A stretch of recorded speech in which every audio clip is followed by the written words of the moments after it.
Haryana police ने गुमशुदा बच्चों की तलाश के लिए 1 अप्रैल से 30 अप्रैल तक किस अभियान को चलाया है या फिर किस ऑपरेशन को चलाया है। हरियाणा पुलिस हर साल चलाती है गुमशुदा बच्चों की तलाश के लिए या फिर वयस्क जो है हमारे बुजुर्ग जो हैं उनकी तलाश के लिए। ऑपरेशन मुस्कान इसका राइट आंसर होगा, या फिर कह लीजिए ऑपरेशन स्माइल। 2015 से इसकी शुरुआत हुई थी हमारे हरियाणा से और हर साल इसको अलग अलग पीरियड टाइम के अकॉर्डिंग चलाया जाता है, जो कि इस साल जो चलाया गया है 1 अप्रैल से 30 अप्रैल तक चलाया गया है गुमशुदा बच्चों की तलाश के लिए। ऑपरेशन मुस्कान 2015 से हरियाणा में इसकी शुरुआत हुई थी। ये पूछा गया क्वेश्चन है एग्जाम में, याद रखिएगा। ऑपरेशन तलाश इस प्रकार का ऑपरेशन हमारे हरियाणा में नहीं चलाया गया है। ऑपरेशन धाकड़ की बात करूं तो यहां पर हमारे हरियाणा नारकोटिक्स कंट्रोल ब्यूरो द्वारा नशे के तस्कर जो हैं, नशे के जो कारोबार हैं, उनको पकड़ने के लिए हरियाणा नारकोटिक्स कंट्रोल ब्यूरो द्वारा इसकी शुरुआत की गई है अप्रैल 2023 से। ऑपरेशन दुर्गा, ये भी पूछा गया क्वेश्चन है। ऑपरेशन दुर्गा की शुरुआत जो है 13 अप्रैल 2017 से हुई थी। कब हुई थी? 13 अप्रैल 2017 से इसकी शुरुआत हुई थी, जो कि महिलाओं से, बेटियों से छेड़छाड़ हेतु इसको शुरू किया गया था हरियाणा पुलिस द्वारा। ये सब बातें आपको याद रख लेनी है, दोनों तीनों बातें मैंने आपको बताई, और ये डेटा जो है आपको याद रखने की जरूरत नहीं है। यहाँ पर जो ये बातें हैं आप अच्छे से याद रख लीजिएगा, जो कि ऑपरेशन मुस्कान 2015 से इसकी शुरुआत हुई थी। ऑपरेशन दुर्गा की 13 अप्रैल 2017 से शुरुआत हुई थी। ऑपरेशन धाकड़ मैंने बताया, नशे का कारोबार करने वाले या फिर उसके तस्कर हैं उनको पकड़ने के लिए हरियाणा नारकोटिक्स कंट्रोल ब्यूरो द्वारा इसकी शुरुआत की गई है।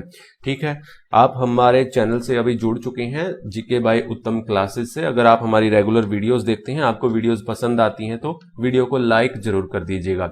अगर आपको हमारी पीडीएफ बाय करनी है, पीडीएफ को पहले आप देख लीजिएगा, मैं आपको जानकारी दे देता हूं 1 मिनट में आप हमारी पीडीएफ को कैसे बाय कर सकते हो। ये हमारी पीडीएफ रहती है with extra facts, with pictures के साथ में, जैसा कि आप देख रहे हो, जैसा कि मैं पढ़ा भी रहा हूं। अगर आपने हमारी पीडीएफ को बाय किया है तो आपको पता भी होगा कि कैसी हमारी पीडीएफ रहती है। ये आपके सामने फॉर्मेट आपको दिखाई दे रहा है with extra facts and pictures के साथ में। पूरे 2 साल का डेटा आपको मिलेगा, अलग अलग पीडीएफ में मिलेगा। 2021 का अलग में मिलेगा, 2022 का अलग से एक सिंगल पीडीएफ मिल जाएगी, और हरियाणा का भारत में क्या स्थान है या फिर इंटरनेशनल में क्या स्थान है, रैंक की बात कर रहा हूं हरियाणा की, वो एक अलग से पीडीएफ मिल जाएगी। हरियाणा वेलफेयर स्कीम्स की एक अलग पीडीएफ मिल जाएगी।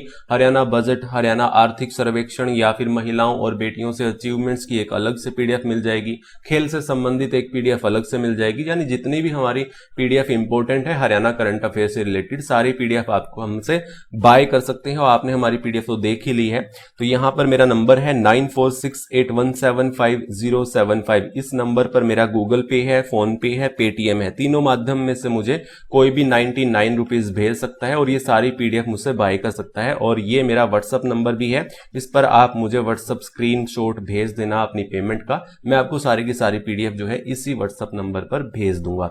ठीक है, ये थी मेरी जानकारी पीडीएफ की, कैसे आप हमारी पीडीएफ को बाय कर सकते हो। तीनों माध्यम में से, गूगल पे, फोन पे, पेटीएम, इनमें से कोई भी एक माध्यम से 99 रुपीज भेज सकते हो और ये सारी पीडीएफ मुझसे ले सकते हो। अप्रैल तक मिलेगी आपको, यहां इस अप्रैल तक की, 2023 तक की। ठीक है, 2 साल का डेटा आपको मिल जाएगा। चलिए अब बढ़ते हैं हम अगले क्वेश्चन की ओर। ये हमारा अगला क्वेश्चन है, वर्तमान हरियाणा डैश दुग्ध उपलब्धता में देश भर में तीसरे स्थान पर है। पहले तो ये आपको बात याद रख लेनी है कि हरियाणा का स्थान हमारे भारत में तीसरे स्थान पर है दुग्ध की उपलब्धता में। ठीक है, तो यहां पर 1127 ग्राम हमारे यहां पर प्रति व्यक्ति दूध की उपलब्धता होती है। तो ये आपको याद रख लेना है, 1127 इसका राइट आंसर होगा। और अगर हम 2022-23 की बात करें तो आर्थिक सर्वेक्षण के अकॉर्डिंग कितनी है हमारे यहां पर, 1063 जो है इतने ग्राम यहां पर दुग्ध उपलब्धता है हमारे 2022-23 के अकॉर्डिंग। अगर अप्रैल की बात करें तो ये वाला डेटा याद रख लेना। अगर यहां पर 2022-23 की बात करें तो 1063 ग्राम यहां पर तीसरा सबसे बड़ा राज्य हमारे हरियाणा है, जो कि भारत में। ठीक है, और ये प्रतिशत में भी दिया हुआ है और ये लाख टन में भी दिया हुआ है, कितना दुग्ध उत्पादन होता है हमारे यहाँ पर 2022-23 के अकॉर्डिंग का आंकड़ा ये वाला है, और ये अप्रैल का आंकड़ा है। ठीक है, आप अच्छे से याद रखना। अगला क्वेश्चन है तीसरे नंबर, हरियाणा सहकारिता विभाग द्वारा दुग्ध उत्पादक जो है, किसान जो है, हमारे दुग्ध उत्पादक किसान है, उनकी दुर्घटना में अगर मृत्यु हो जाती है तो कितने लाख रुपए की मदद दी जाती है हरियाणा सरकार द्वारा? तो 10 लाख रुपए की मदद दी जाती है। ये भी आपको आंकड़ा ध्यान में रख लेना है। हरियाणा राज्य अप्रैल 2023 में जीएसटी कलेक्शन में देश भर में कौन से स्थान पर रहा है? तो चौथे स्थान पर रहा है, 4th नंबर पर। ऑप्शन डी इसका राइट आंसर होगा, जो कि पहले स्थान पर जम्मू कश्मीर यूटी रहा है। अगर हम राज्य की बात करें तो हिमाचल प्रदेश पहले स्थान पर रहा है। अप्रैल 2023 के कलेक्शन की बात कर रहा हूं मैं यहां पर। जीएसटी संग्रहण 33,527 करोड़ रुपए हुआ है अप्रैल में। यहां पर 23% की वृद्धि भी हुई है पिछले महीने से। ठीक है, ये था हमारा 4th क्वेश्चन, इसको भी आप अच्छे से ध्यान में रखिएगा। बढ़ते हैं अगले क्वेश्चन की ओर। हरियाणा विज्ञान रत्न पुरस्कार, ये क्वेश्चन जो है इसमें पहले क्या हुआ था कि 2 लाख रुपए की राशि दी जाती थी। इसमें अब जो राशि दी जाती है वो 5 लाख रुपए की दी जाती है। इसका राइट आंसर 5 हो जाएगा। पहले 2 लाख से 4 लाख की गई थी, अब 5 लाख रुपए की राशि दी जाती है। इसमें यही पूछा गया है इस क्वेश्चन में कि हरियाणा विज्ञान रत्न पुरस्कार के तहत कितने रुपए का नगद पुरस्कार दिया जाता है? तो 5 लाख रुपए का दिया जाता है। पहले 2 से 4 बढ़ाया था, अब 5 कर दिया है हरियाणा विज्ञान रत्न पुरस्कार के तहत। ठीक है, विज्ञान दिवस कब मनाया जाता है? 28 फरवरी को मनाया जाता है हमारे यहाँ पर।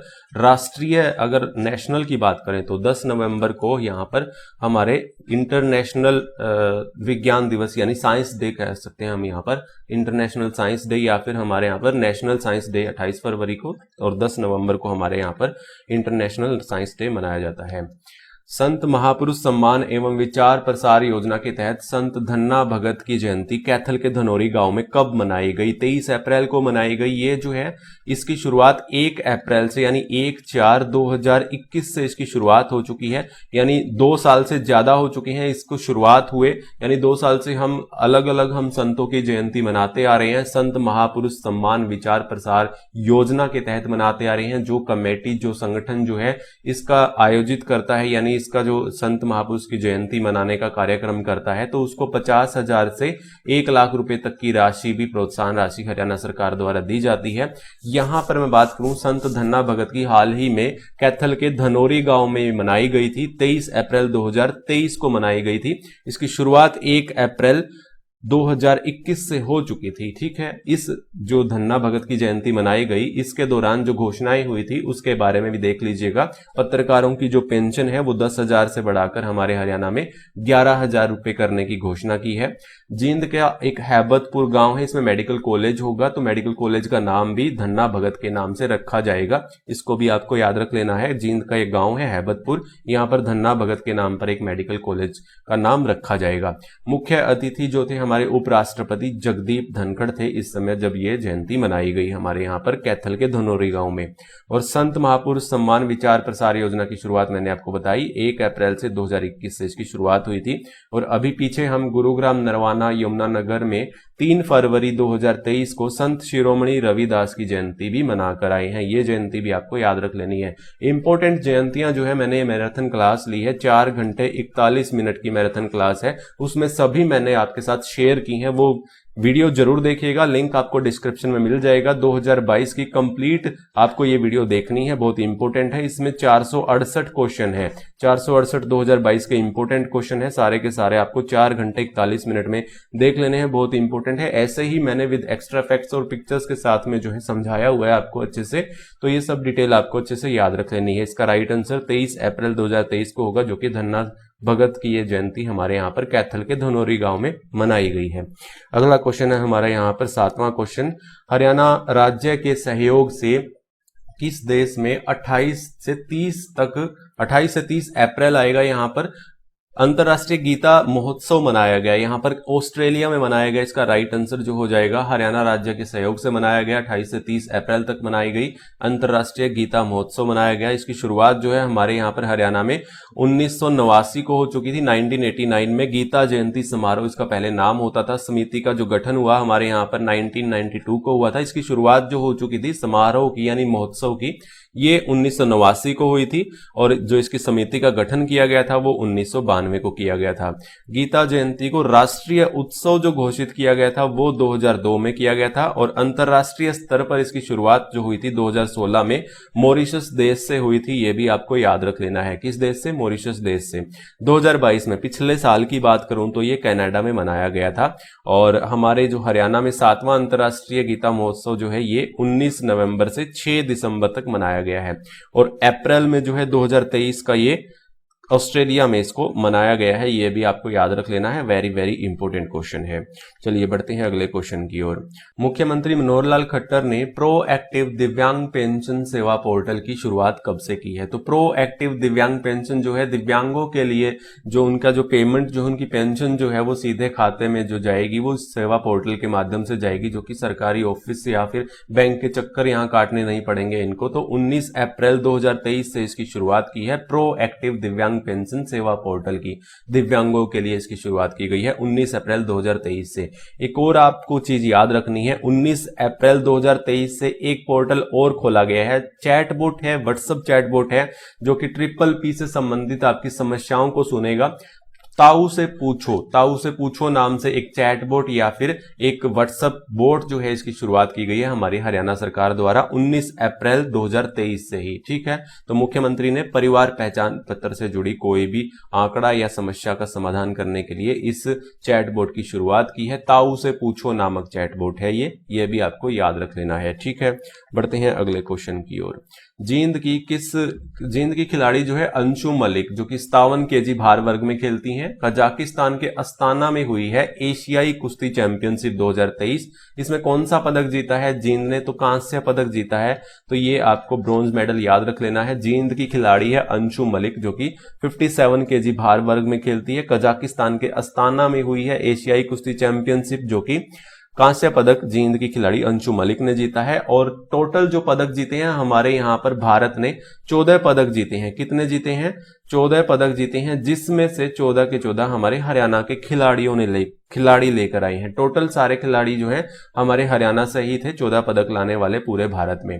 एकमात्र एक स्वर्ण पदक आया जो कि अमन सहरावत का था, जो कि ये झज्जर के पहलवान है अमन सहरावत, जो कि 57 केजी भार वर्ग में ही खेलते हैं फ्री स्टाइल में, जो कि एकमात्र गोल्ड मेडल था हमारे यहां पर एशियाई कुश्ती चैंपियनशिप में। अमित पंघाल की बात करूं तो रोहतक से ये 53 केजी में खेलते हैं फ्री स्टाइल में, रजत पदक इनको मिला। सोनम मलिक जो कि ये जींद से हैं, महिलाओं की कैटेगरी में, जो कि 62 किलोग्राम फ्री स्टाइल में खेलते हैं, तो ब्रॉन्ज मेडल इन्हें मिला है। तो ये सारे मेडल जो इंपॉर्टेंट हैं मैंने आपको बताए, बाकी जो 14 मेडल आए हैं हमारे हरियाणा से ही आए हैं, इंपॉर्टेंट मैंने आपको बता दिया।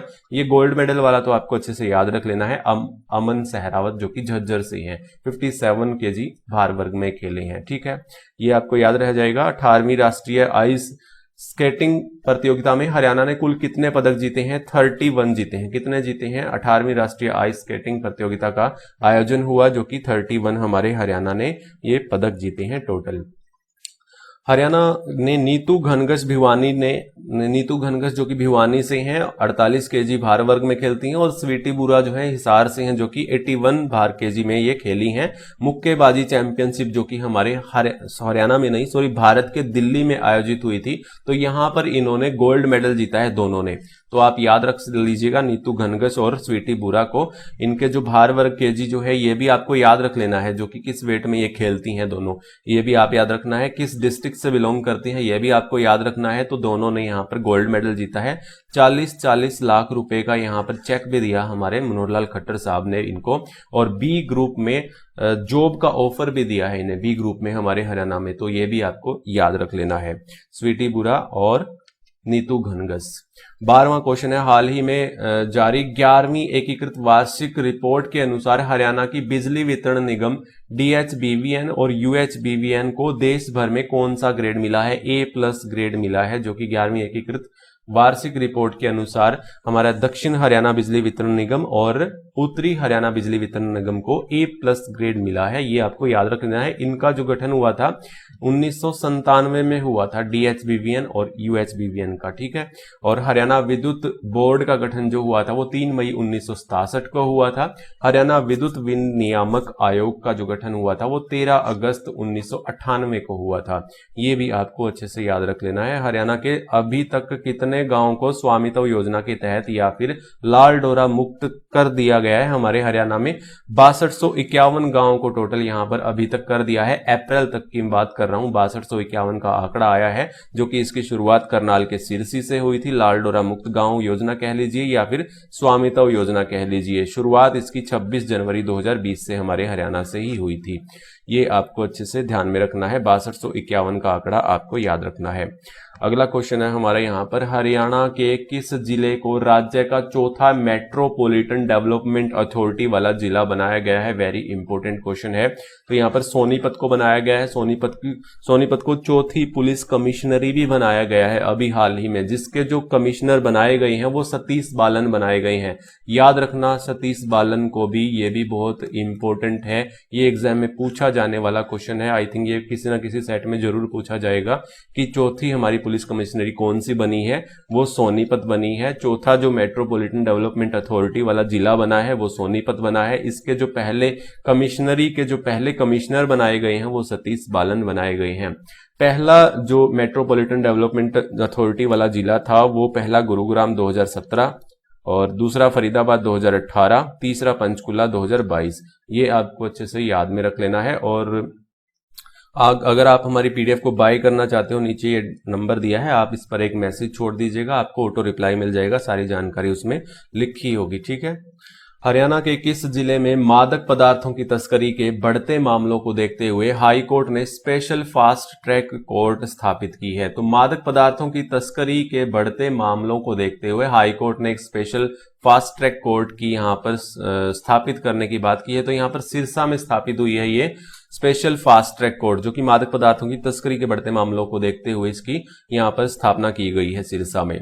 डॉक्टर अंबेडकर मेधावी छात्र संशोधित योजना के तहत पारिवारिक आय सीमा 2.5 लाख से बढ़ाकर कितनी कर दी है? जो कि ये स्कॉलरशिप छात्रों को मिलती है, ये 2.5 लाख रुपए जिनकी सालाना आय होती थी या उससे कम होती थी उनको मिलती थी। अब इसकी जो है सालाना आय बढ़ाकर कितनी कर दी है? इसकी सीमा 4 लाख रुपए कर दी है। अब जिसकी 4 लाख सालाना आय है या उससे कम है उनको ये सब्सिडी नहीं, स्कॉलरशिप मिलेगी। ठीक है। डॉक्टर भीमराव अंबेडकर मेधावी छात्र जो ये योजना है, इसकी शुरुआत कब हुई थी ये आप नीचे कमेंट बॉक्स में जरूर बताएंगे। ये बहुत बार एग्जाम में पूछा गया भी क्वेश्चन है और मैं भी पिछली वीडियोस में 2-4 बार बता चुका हूं। कमेंट बॉक्स में जरूर बताना कि डॉक्टर अंबेडकर मेधावी छात्र जो योजना है, जो कि स्कॉलरशिप मिलती है, इसकी शुरुआत कब से हुई थी, जरूर बताइएगा कमेंट बॉक्स में। अगला क्वेश्चन है, हरियाणा सरकार मूंग फसल के लिए बीज पर अधिकतम कितने एकड़ पर सब्सिडी देती है? तो अधिकतम जो है ये मूंग फसल के बीज के लिए देती है। बीज के लिए 3 एकड़ पर सबसे ज्यादा, यानी इससे ज्यादा नहीं देगी, 3 एकड़ अधिकतम ये देती है। यहां पर कितना देती है? यहां पर 75% सब्सिडी यहां पर मिलती है। ढैंचा बीज पर 80% की सब्सिडी मिलती है। अच्छा, जो हमारे यहां पर सोलर पंप लगाने पर सब्सिडी कितनी मिलती है?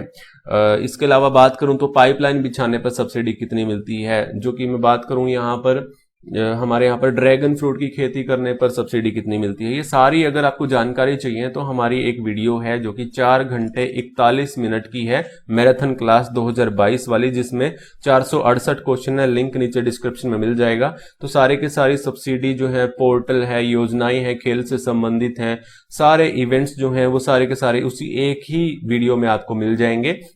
नीचे डिस्क्रिप्शन में लिंक दिया हुआ है उस वीडियो का, नीचे आप देख लीजिएगा उसको। अगर आपको पीडीएफ बाय करनी है तो इस नंबर पर आप मुझे व्हाट्सअप कर सकते हो। ठीक है। इसका राइट आंसर 3 एकड़ हो जाएगा। चलिए बढ़ते हैं अगले क्वेश्चन की ओर। हरियाणा में मुख्यमंत्री परिवार उत्थान योजना के चौथे चरण की शुरुआत कब से हुई है?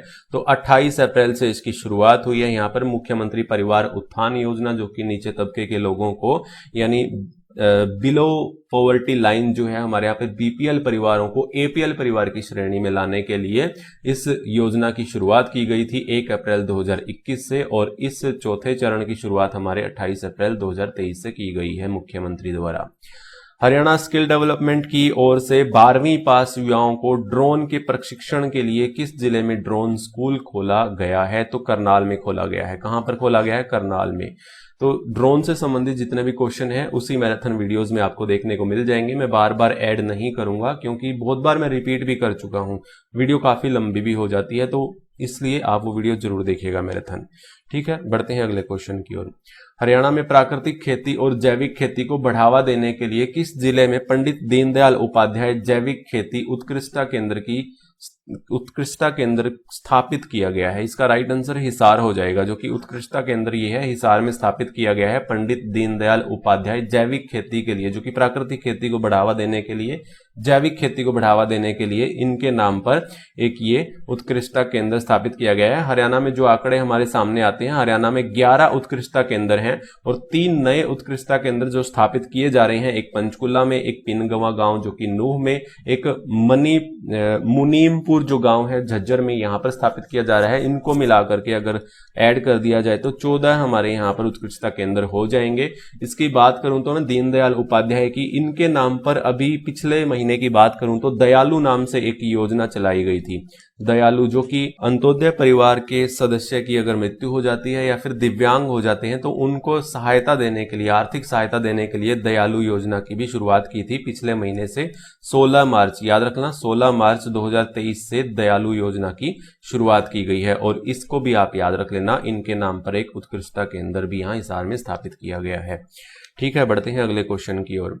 हरियाणा सरकार द्वारा जल संरक्षण में योगदान देने वाले किसानों को कौन सी उपाधि प्रदान की गई है? तो अमृत क्रांति मित्र जो है ये उपाधि प्रदान की गई है हरियाणा सरकार द्वारा, जो कि जल संरक्षण यानी जल बचाओ में अच्छा खासा योगदान देते हैं उन किसानों को ये उपाधि यहां पर दी गई है। हरियाणा को इंडिया जस्टिस रिपोर्ट 2022 के अनुसार देश में हरियाणा को न्याय दिलाने में कौन सा स्थान मिला है? तो हरियाणा जो है न्याय दिलाने में जो है वो कौन से स्थान पर है हमारे भारत में? 13वें स्थान पर है। इसका राइट आंसर हो जाएगा 13वां, ऑप्शन ए। बढ़ते हैं अगले क्वेश्चन की ओर। केंद्र सरकार द्वारा वर्ष 2022 के टीबी राष्ट्रीय मुक्त स्कोर में, ये जो है पिछले महीने का क्वेश्चन है, पीडीएफ में गलत हाईलाइट हो गया था इसका आंसर। ये हरियाणा का पूछा हुआ है कि हरियाणा का जो स्कोर रहा है वो 85 रहा है। कितना रहा है? 85। और पिछली जो वीडियो में है उसको पीडीएफ में जो है वो हाईलाइट हो गया था 82।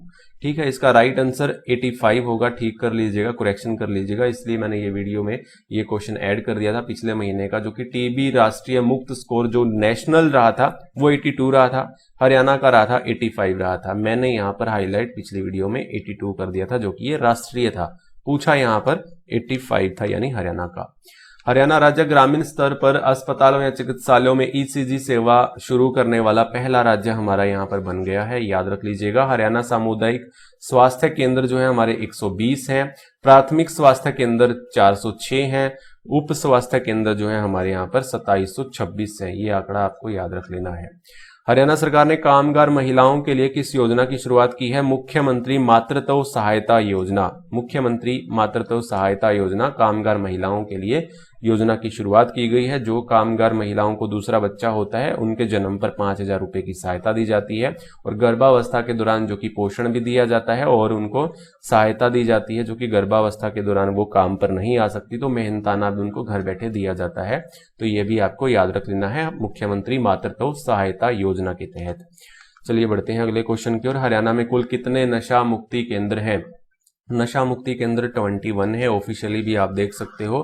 तो 21 हमारे यहाँ पर सरकारी नशा मुक्ति केंद्र है और निजी संस्थाओं व एनजीओ द्वारा संचालित जो है वो 69 है। हरियाणा नारकोटिक्स कंट्रोल ब्यूरो हमारा कहाँ पर है? इसका मुख्यालय हमारा मधुबन के करनाल में है, यानी करनाल के मधुबन पुलिस परिसर में है। उसका उद्घाटन अनिल विज द्वारा किया गया था, ये आपको याद रख लेना। दिसंबर 2021 की बात है। हरियाणा का दूसरा गो अभ्यारण्य कहाँ स्थापित किया गया है? गो अभ्यारण्य, दूसरे गो अभ्यारण्य की बात हो रही है तो यहाँ पर नैन गांव, पानीपत का नैन गांव है, जो कि पहला किया गया था स्थापित हिसार में। यहाँ पर लिखा भी है, ये रहा पहला जो है गो अभ्यारण्य हिसार में स्थापित किया गया था। प्रस्तावित है पानीपत में तो बन चुका है, भिवानी, सिरसा और यमुनानगर यहाँ पर प्रस्तावित है। भिवानी, सिरसा और यमुनानगर में पहला हिसार में, दूसरा नैन गांव जो कि पानीपत का है, यहाँ पर गौ अभ्यारण्य स्थापित किया गया है।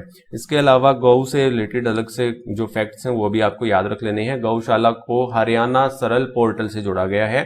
जितनी भी गौशाला हैं उनको सभी को हरियाणा सरल पोर्टल से जोड़ दिया गया है। हरियाणा में पहला गोवन पंचकुला में बनाया गया है। गोवन कहां पर बनाया गया है? पंचकुला में बनाया गया है। अभ्यारण्य की बात करें तो पहला हिसार में, दूसरा यहाँ पर ढंडूर गांव आ जाएगा यहाँ पर हिसार का, और यहाँ पर नैन गांव जो हो जाएगा। ठीक है, पानीपत में, भिवानी में, सिरसा में और यमुनानगर में ये प्रस्तावित है, पानीपत में बन चुका है। गुरुग्राम में गौ मांस की जांच के लिए एक लैब खोली जानी है, गौ मांस की जांच के लिए गुरुग्राम में। गौ संवर्धन एवं संरक्षण अधिनियम जो है 2015 16 मार्च 2015 को लागू हुआ हमारे हरियाणा में, ये भी आपको याद रख लेना है। पहला गौ चिकित्सालय हिसार में ही खोला गया था 2 अप्रैल 2018 को। गौ सेवा आयोग का जो गठन हुआ था 2015 में, मुख्यालय पंचकुला में है, अध्यक्ष श्रवण कुमार गर्ग है। ये डिटेल आपको अच्छे से याद रख लेनी है। अगला क्वेश्चन है हमारा, हरियाणा सबसे ज्यादा डैश फसलों पर एमएसपी देने वाला देश भर में पहले स्थान पर है, यानी सबसे ज्यादा फसलों पर एमएसपी देने वाला हमारा हरियाणा राज्य है। और कितनी फसलों पर देता है? 14 फसलों पर देता है, ये आपको याद रख लेना है। जैसे कि ये जो है गेहूं है, यहाँ पर ज्वार है, कपास है, सूरजमुखी है, ये चना है, ये दालें हैं, यहाँ पर ये मूंगफली है, ये पता नहीं क्या है, लेकिन ये बाजरा है और ये मक्का है और ये सरसों है। ये 14 फसलें हैं हमारे यहाँ पर, जो कि सबसे ज्यादा हरियाणा राज्य एमएसपी देता है इन फसलों पर। हरियाणा सरकार द्वारा सामाजिक साहित्य, बहादुरी व शिक्षा के लिए किसे राष्ट्रीय बालिका पुरस्कार मिला है? स्नेह वर्मा को, पारुल को, सृष्टिका को। ये सभी कैथल की रहने वाली हैं, ये राइट आंसर हो जाएगा। ये सभी जो कि सामाजिक साहित्य, बहादुरी व शिक्षा के लिए इन्हें राष्ट्रीय बालिका पुरस्कार दिया गया है, कैथल की रहने वाली हैं तीनों। साइना चोपड़ा और सृष्टि को भी आप याद रखेंगे, ये फरीदाबाद से हैं दोनों, साइना चोपड़ा और सृष्टि, इनको भी यहाँ पर राष्ट्रीय बालिका पुरस्कार दिया गया है। करनाल की संजना को भी दिया गया है। इन सबको आप याद रख लेना, 2, 3 और 6 को दिया गया है। मुख्यमंत्री ने किस दिन जन संवाद पोर्टल की शुरुआत की है? जो कि मुख्यमंत्री संत कबीर कुटीर से यहाँ पर इसकी शुरुआत की है, जो कि मुख्यमंत्री का जो निवास स्थान है वहां से जन संवाद पोर्टल की शुरुआत कब से की है? 7 अप्रैल 2023 से इसकी शुरुआत की है, अप्रैल महीने से।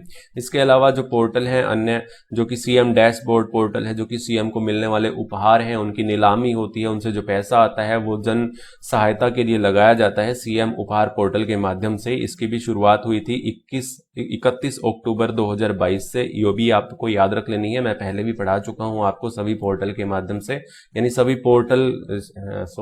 सभी वीडियोज के माध्यम से सभी पोर्टल को मैं पढ़ा चुका हूं आपको। और तीर्थ मित्र पोर्टल 4 दिसंबर 2022 को इसकी शुरुआत हुई थी, जो कि तीर्थ जो हमारे यहाँ पर स्थान है, तीर्थ स्थान है, उनके पुनरुद्धार या उनके सुधार के लिए इस तीर्थ मित्र पोर्टल की शुरुआत की गई थी 4 दिसंबर 2022 को। ई टिकटिंग प्रणाली जो कि 6 डिपो से इसकी शुरुआत की जाएगी।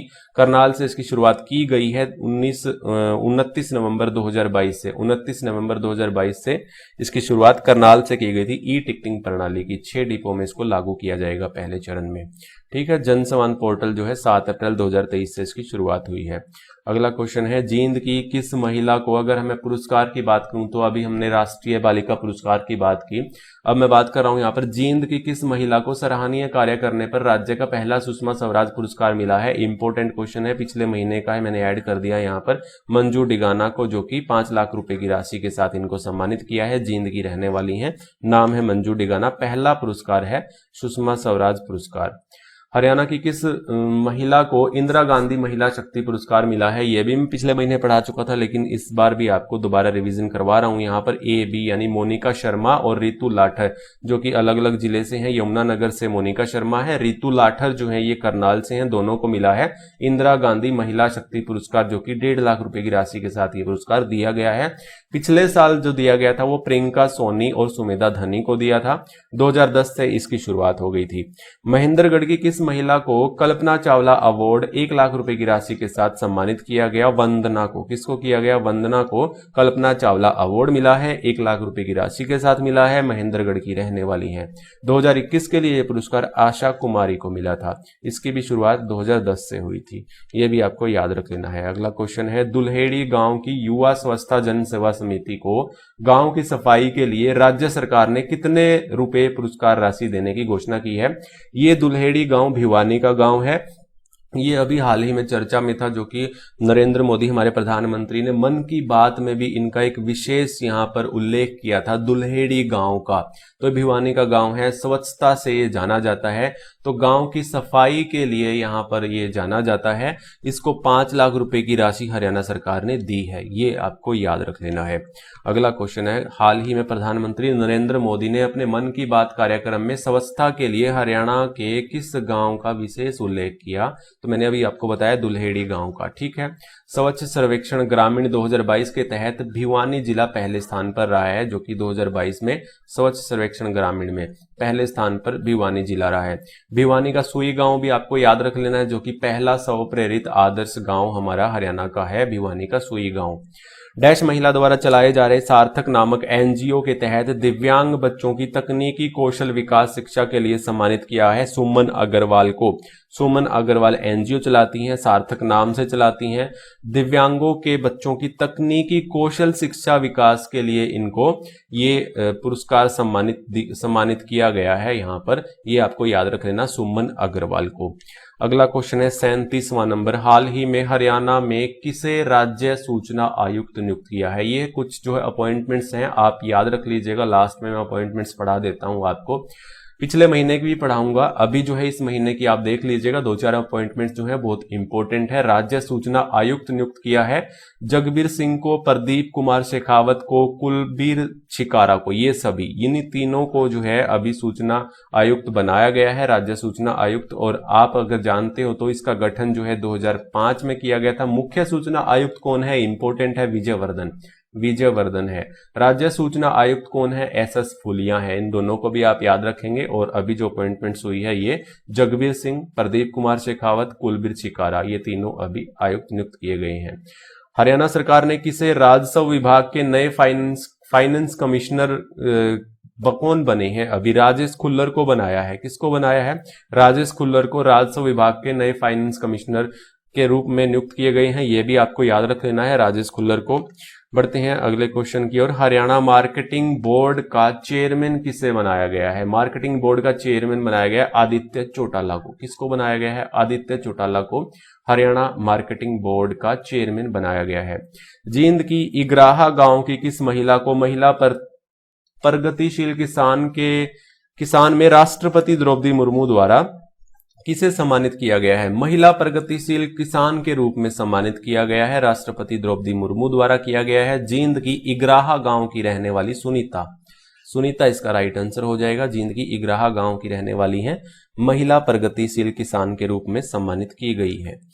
इन तीनों के बारे में तो हमने अभी पढ़ा ही था। स्नेह वर्मा पारुल श्रेष्ठ का, जो कि राष्ट्रीय बालिका पुरस्कार से सम्मानित की गई थी, जो कि कैथल की ये रहने वाली हैं। ठीक है, बढ़ते हैं अगले क्वेश्चन की ओर। हरियाणा साहित्य एवं संस्कृत अकादमी का कार्यकारी जो उपाध्यक्ष बनाया गया है वो किसे बनाया गया है, कुलदीप चंद अग्निहोत्री को। किसको, कुलदीप चंद अग्निहोत्री को हरियाणा साहित्य एवं संस्कृत अकादमी का उपाध्यक्ष बनाया गया है। और पिछले महीने हमने पढ़ा था जो कि भिवानी के माधव कौशिक को हमारे यहाँ पर भारतीय साहित्य अकादमी का अध्यक्ष बनाया गया है। माधव कौशिक को भी आपको याद रखना है, इंपॉर्टेंट है, ये भिवानी के रहने वाले हैं, भारतीय साहित्य अकादमी के अध्यक्ष बनाए गए हैं।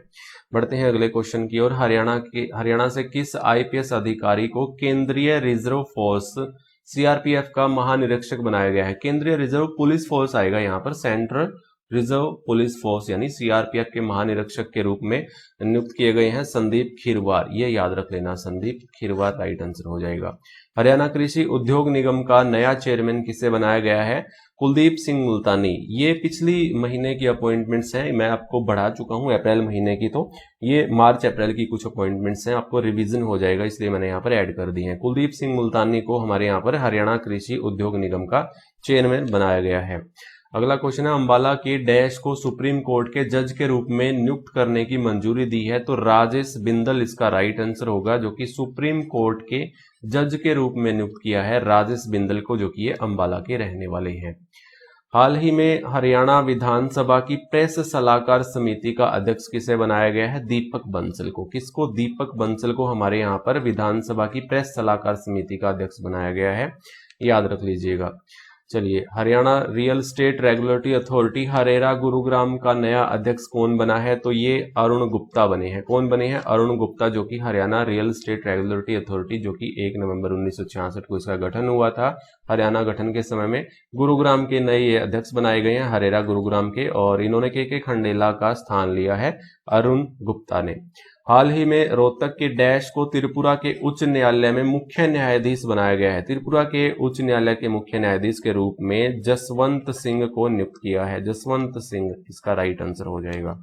अगला क्वेश्चन है हमारा, लास्ट क्वेश्चन है, हरियाणा सफाई कर्मचारी आयोग के चेयरमैन कौन बने हैं? कृष्ण कुमार बने हैं। कौन? कृष्ण कुमार हमारे सफाई कर्मचारी आयोग के चेयरमैन बने हैं हरियाणा के। ये थी हमारी वीडियो अप्रैल वाली। आपको कैसी लगी? अच्छी लगी है तो एक लाइक जरूर कर दीजिएगा। अपना ख्याल रखिएगा, अपने परिवार का ख्याल रखिएगा। अब मिलते हैं अगली वीडियो में, तब तक के लिए जय हिंद, जय भारत।